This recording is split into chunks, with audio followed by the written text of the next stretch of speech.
वचन कहता है अच्छा है कि तुम शादी मत करो, पर अगर करो तो उसकी फिर कंडीशंस, फिर तुम कुंवारों की तरह नहीं जी सकते, वो भी तुम्हारी जिम्मेवारी है। पौलुस ने कहा अच्छा है कि तुम शादी ना करो, लेकिन व्यभिचार के डर से कहता शादी करो।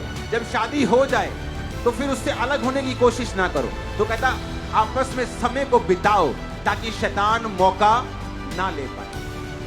वो घराने कभी बरकत नहीं पा सकते और कभी परमेश्वर में नहीं बढ़ सकते जहां हस्बैंड और वाइफ एक मन नहीं। मैं आपको सच कह रहा हूं, मैंने कई लोगों को, कई बच्चों को बीमार देखा है फैमिलीज में हस्बैंड और वाइफ की लड़ाई के कारण। आप मैरिजेस देखें बाइबल में कैसे चली। अब्राहम सारा, क्यों उनकी लाइफ में ब्लेसिंग थी? वचन कहता है कि इतने ब्लेस थे कि जो राजा लोग होते थे, गवर्नमेंट्स होती थी उस एरिया की, उस देश की, जेलसी करती थी। क्यों?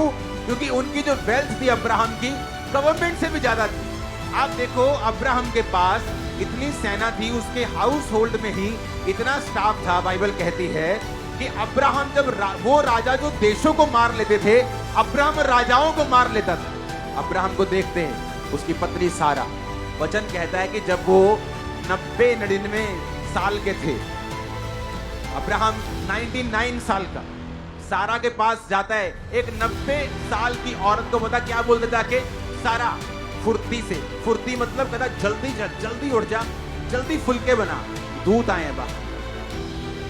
सारा ने बहस नहीं की कि मैं बुजुर्ग हाँ, मेरे गोटे दुख दे, तेन पता नहीं है, मैनू कहता तू इन्ने बंदे तुरते फिरते साहब होना नहीं कहते तू। लेकिन वचन कहता है वो अपने पति को स्वामी कहती थी और उसकी बात को सुनती थी। और अगर आप अब्राहम की फैमिली को देखते हैं, फाइनेंशियली, मेंटली, फिजिकली, सोशली, हर तरफ से अब्राहम ब्लेस्ड है। और परमेश्वर ने अब्राहम के बारे में कहा अब्राहम मेरा दोस्त है, क्योंकि अब्राहम अपने बाद अपने घराने को मुझ में चलने की आज्ञा देगा। आपको बैलेंस बना के रखना होगा। आपकी शादी आपकी वाइफ के साथ हुई है, उसकी शादी आपके साथ हुई है, पर आपके पिताजी के साथ, आपकी माताजी के साथ नहीं हुई। तो अगर आपकी वाइफ को आपको कुछ सिखाना है, वो आप सिखा सकते हैं। और जब आपकी वाइफ पर अटैक होते हैं आपकी फैमिली में, उसको प्रोटेक्ट करने का काम हस्बैंड का है।